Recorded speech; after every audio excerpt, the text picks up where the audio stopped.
சாய்ராம். என் அன்பு செல்லமே, என்னுடைய அழகான தங்கமே, மனதளவில் நீ உடைந்து இருக்கிறாய் என்பதை நான் அறிகிறேன். எதுவும் நான் தெரியாமலோ இல்லை கண்டு கொள்ளாமலோ இல்லை, நான் எல்லாவற்றையும் கவனிக்கிறேன். உன்னுடைய ஆசைகள் என்ன, உன்னுடைய ஏக்கங்கள் என்ன, என்ன நீ துளைத்துவிட்டு தவிக்கிறாய், என்ன விஷயங்கள் உனக்கு வேண்டும் என்று ஒவ்வொன்றையும் நான் கவனிக்கிறேன். உனக்கு தேவைப்படும் ஒவ்வொன்றும் உனக்கு கிடைக்க வேண்டும் என்பதற்காக உன்னோடு சேர்ந்து நானும் போராடி கொண்டு இருக்கிறேன்.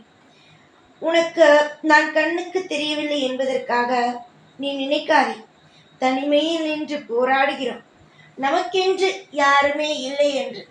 உனக்கென்று உன் அப்பா நான் இருக்கிறேன். உனக்கு தேவைப்படும் ஒவ்வொன்றையும் தர. சிலர் என்னை வணங்குகிறார்கள், ஆனால் சோதனைகள் வரும் பொழுது என்னை தூக்கி போட்டுவிட்டு போய்விடுகிறார்கள். அவர்கள் வீட்டுக்கு வந்ததற்கு நான் பிறகுதான் அவர்கள் வீட்டில் தவறு நடப்பது போலவே பேசுகிறார்கள். ஒரு விஷயத்தை நீங்கள் நன்றாக ஞாபகம் வைத்துக் கொள்ளுங்கள். நீங்கள் ஒரு தெய்வத்தை வணங்குகிறீர்கள், அப்பொழுதுதான் திடீரென்று பிரச்சனை வருகிறது என்றால் அந்த தெய்வம் வந்ததினால்தான், அந்த தெய்வத்தை நீங்கள் வணங்கியதினால்தான் பிரச்சனை என்பதை கிடையாது. அந்த பிரச்சனையிலே வரக்கூடிய பிரச்சனையிலிருந்து உங்களை காப்பாற்றுவதற்காக வந்த தெய்வம் என்று நினைத்து அந்த தெய்வத்தை இறுக்கமாக பிடித்துக் கொள்ளுங்கள். எந்த தெய்வமும் எப்பொழுதும் யாரையுமே எதுவும் செய்யாது. யாரும் கெட்டு போக வேண்டும் என்று நினைக்காது. ஒரு தாய் ஒரு பிள்ளையை கெட்டு போக வேண்டும், வாழ்க்கையில் நன்றாக இருக்கக்கூடாது என்று நினைப்பாளா? நீயே சொல். அப்படிதான் தெய்வம். எல்லோருமே இங்கு ஒன்றுதான், யாருமே இங்கு வெவ்வேறு கிடையாது.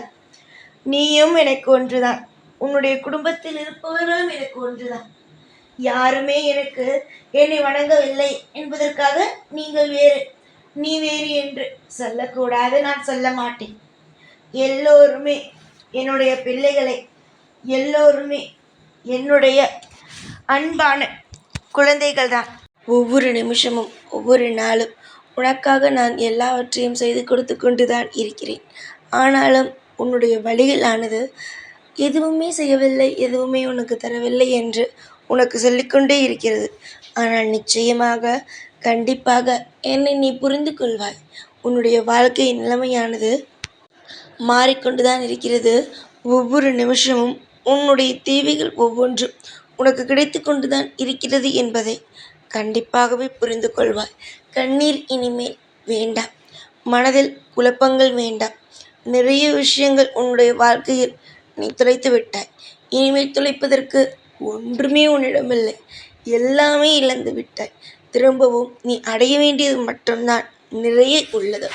அதாவது ஒரு விஷயத்தை நன்றாக தெரிந்து கொள்ள வேண்டும். இப்பொழுதுக்கு உன்னுடைய வாழ்க்கையில் உன்னுடைய கையில் பணமோ நகையோ உறவுகளோ யாருமே கிடையாது. உன்னுடைய வாழ்க்கையில் இனிமேல் தான் ஒவ்வொன்றாக ஒவ்வொரு விஷயத்தையும் நீ சேர்க்கப் போகிறாய். அதுதான் உண்மை, சரியா? இதுதான் உண்மை. ஒவ்வொரு விஷயத்தையும் இனிமேல் தான் நீ சேர்க்கப் போகிறாய். ஏற்கனவே உன்னுடைய வாழ்க்கையில் இருந்த ஒவ்வொன்றும் அழிந்து விட்டது. ஒவ்வொன்றும் உன்னுடைய வாழ்க்கையிலிருந்து அழிந்து விட்டது. இதற்கு மேல் உன்னுடைய வாழ்க்கையில் ஒவ்வொன்றும் புதிதாக கிடைக்கும். அதெல்லாம் நீ சேர்த்து ஒன்று சேர்த்து கட்டாயமாக நீ வாழ்வாய். யார் உன்னுடைய வாழ்க்கையில் உனக்கு துரோகம் செய்தாலும் நீ ஒரே ஒரு விஷயத்தை மட்டும் புரிந்து கொள்ள வேண்டும், இதுவும் கடந்து போகும் என்று. இன்னொன்று, அடுத்தவர்களை உன்னுடைய வாழ்க்கைக்குள் விடாமல் இருப்பது. நீ சுதாரிப்பாக இருந்தாலும் சில விஷயங்கள் தானாகவே நடக்கும். அப்படி ஏதாவது நடந்தால் அது விதி. நீ சுதாரிப்பாக இல்லாமல் மற்றவர்கள் உன்னுடைய வாழ்க்கைக்குள் வந்தார்கள் என்றால் அது நீ செய்யும் தவறு, அதை நீதான் சரி செய்ய வேண்டும். இனிமேலாவது புரிந்து கொள். எதுவுமே அலட்சியம் செய்யக்கூடாது. எல்லாவற்றையும் அலட்சியம் செய்து ஏமாந்து விட்டாய். இப்பொழுதாவது புரிந்து கொள். எதையும் அலட்சியம் செய்யக்கூடாது. எல்லாவற்றையும் சரியாக தெரிந்து புரிந்து எல்லா விஷயம் நடந்து கொள்ள வேண்டும் என்பதை புரிந்து கொள்ளுங்கள். விருப்பம் இல்லாமல் இந்த காரியமும் செய்யாது. விருப்பத்தோடு செய். மனதில் அமைதியை வைத்துக்கொள். இப்பொழுது சமீப காலமாக உன்னுடைய வாழ்க்கையில் நிறைய இடத்தில் உடைந்து போய்தான் நிற்கிறாய். ஒரு இடத்தில் கூட உன்னுடைய வாழ்க்கையில் உடைந்து போகாமல் அல்ல, எல்லா விஷயத்திலேயும் உடைந்து போய்தான் இருக்கிறாய். நீ உடைந்து போகும் நிற்கும் இடத்தில், அதாவது நீ எந்த இடத்திலெல்லாம் உடைந்து போய் இருக்கிறாயோ அந்த இடத்திலெல்லாம் உன்னை தூக்கி நிறுத்துவேன்.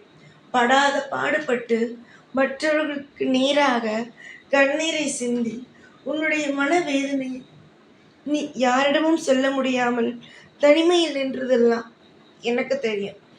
இனிமேலாவது என்னிடம் வந்து சொல். மனதுக்குள்ளேயே வைத்து வைத்து வைத்து புழுகிக் கொண்டு இருக்காதே. எதுவாக இருந்தாலும் என்னிடம் வந்து சொல். எதுவாக இருந்தாலும் நான் இருப்பேன், உனக்காக இருப்பேன். இன்று நீ அழுகிறாய் என்றால் இதற்கு காரணம் ஏதோ ஒரு நேரத்தில் ஏதோ ஒரு ஆளை நீ அள வைத்திருக்கிறாய். அதனால்தான் இப்பொழுது அழுகிறாய் என்றுதான் அர்த்தமே தவிர மற்றபடி வேறொன்றும் அல்ல. உன்னுடைய ஏக்கங்களை குறைத்து சந்தோஷம் என்ற ஒன்று உன்னுடைய வாழ்க்கையில் வர வைத்து எல்லாருக்கும் மத்தியில் நீயும் ஒரு நல்ல மிக சிறந்த பிள்ளைதான் என்பதையும் மற்றவர்களுக்கு நேராக நான் உணர்த்தி நிப்பாட்டுவேன். உன்னை தலை நிமிர்ந்து நான் எந்த ஒரு நிமிஷமும் பேசணும் என்று பேசுவதோ இல்லை உன்னுடைய பாரத்தை குறைக்க வேண்டும் என்பதற்காகவோ உனக்கு வாக்கு கொடுக்கவில்லை. இந்த வாக்கினை கேட்கும் ஒவ்வொரு பிள்ளைகளுக்கும் என்னுடைய ஆசிர்வாதம் உண்டு. கண்டிப்பாகவே என்னுடைய ஆசிர்வாதம் நிறைந்த பிள்ளைகளுக்கு மட்டுமே இந்த வாக்கினை போய் சேர்க்கப்படும். நீ இப்பொழுது என்னுடைய வாக்கினை கேட்டுக்கொண்டு இருக்கிறாய் என்றால் கட்டாயமாக நீ ஆசிர்வாதம் செய்த பிள்ளை. இந்த பூமிக்கு வரும் பொழுதே ஆசீர்வாதம் செய்து வந்த பிள்ளைதான் நீ. இதற்கு மேலாவது சாய் இருக்கிறேன், சாய் உனக்காக எல்லாம் செய்வேன், எந்த ஒரு நிலையிலும் கைவிட மாட்டேன், எத்தனையோ பேருக்கு உதவி செய்த இந்த சாய் உனக்கும் உதவி செய்வேன் என்று நம்பு. அது மட்டும் அல்லாமல் நீ நல்லபடியாக வாழ வைப்பது மட்டுமே இந்த சாயுடைய மிகப்பெரிய ஒரு ஆசை, கனவு, லட்சியம். உனக்கு என்ன லட்சியம் இருக்கிறது? வாழ வேண்டும் என்று. எனக்கு உன்னை வாழ வைக்க வேண்டும் என்பது லட்சியமாக இருக்கிறது. போதும் போதும், கஷ்டப்பட்டது போதும், மற்றவர்களுக்கு முன்னாடி அடிமையாக இருந்தது போதும். தூக்கத்தை துளைத்து பசிகளை விட்டு வாழ்க்கையில் அழுது கொண்டு இருந்த நாட்களோ போதும். இனிமேல் உன்னுடைய வாழ்க்கையில் இன்பம் என்ற ஒன்றை அனுபவிக்க வேண்டியது வந்த பிறகு எந்த ஒரு நிமிஷமும் எந்த ஒரு நொடியும் கவலை என்ற ஒன்றுக்குள் போகாதீர்கள். நீங்கள் எப்பொழுதும் நிம்மதியாக இருக்க வேண்டும் என்று நான் ஆசைப்படுகிறேன். கூடிய சீக்கிரமாக உங்களுடைய வாழ்க்கையில் ஒவ்வொன்றும் உங்களுக்கு கிடைத்திடும். ஒவ்வொரு அற்புதமும் உங்களுடைய வாழ்க்கையில் உங்களுக்காக நான் ஒவ்வொரு முறையும் செய்து வைப்பேன். இதற்கு முன்பெல்லாம் சாய் ஏமாற்றிவிட்டார் என்று நீ சொல்லியிருக்கலாம். ஆனால் இனிமேல் அந்த வார்த்தை உன்னால் சொல்லக்கூட முடியாது. ஏன் தெரியுமா? உன் கண்ணுக்கு உன்னுடைய வாழ்க்கைக்கு நேருக்கு நேராக நின்று உன்னை வாழ வைத்து உன்னை சிரிக்க வைத்து உன்னை மற்றவர்களுக்கு மத்தியில் உன்னை ஒரு தலை சிறந்த ஒரு பிள்ளையாக, அதாவது பிள்ளை என்றால் இப்படி தான் இருக்கணும், இப்படிப்பட்ட பொறுப்போடு தான் இருக்கணும் என்று சொல்லும் அளவுக்கு உன்னுடைய வாழ்க்கையில் நான் இன்பம் என்ற ஒன்றை சேர்ப்பேன். நிறைய பேருக்கு நீ எப்படிதான் வாழ்வாய் என்று பார்க்கணும் என்று ஆசை உள்ளது. ஏனென்றால் அவர்கள் எல்லாம் அடுத்தவருடைய வாழ்க்கையை கெடுத்துத்தான் பழக்கம். அதே மாதிரி நீ எப்படிதான் வாழ்கிற அப்படின்னு பார்த்துருவோம் அப்படிங்கிற ஒரு எண்ணம் இருக்குது. அந்த எண்ணம் அவங்களையே அழிச்சிடும். அதுதான் உண்மை. உன்னுடைய வாழ்க்கையை பார்த்து இவெல்லாம் எப்படி வாழ்கிறா அப்படின்னு பார்ப்போமே என்று சொன்னவர்களுக்கு மத்தியில் நீ வாழ போகிற. ஆனால் அவர்களுடைய வாழ்க்கை வீணாக போகுது. யாருக்கும் எப்பொழுதும் எந்த ஒரு துரோகத்தையும் செய்யக்கூடாது. அப்படி மீறி ஒருவன் செய்கிறான் அப்படின்னா அவனுடைய வாழ்க்கையில் அவன் மிகப்பெரிய கஷ்டத்தை அனுபவிக்க போகிறான் என்பது மட்டுமே அர்த்தம். தைரியமாக இரு. எப்பொழுதும் எல்லா நாளும் உன் கூடவே இருந்து உன்னை வாழ வைத்து அழகு பார்ப்பேன். இந்த சாய்நாத். ஓம் சாய்ராம்.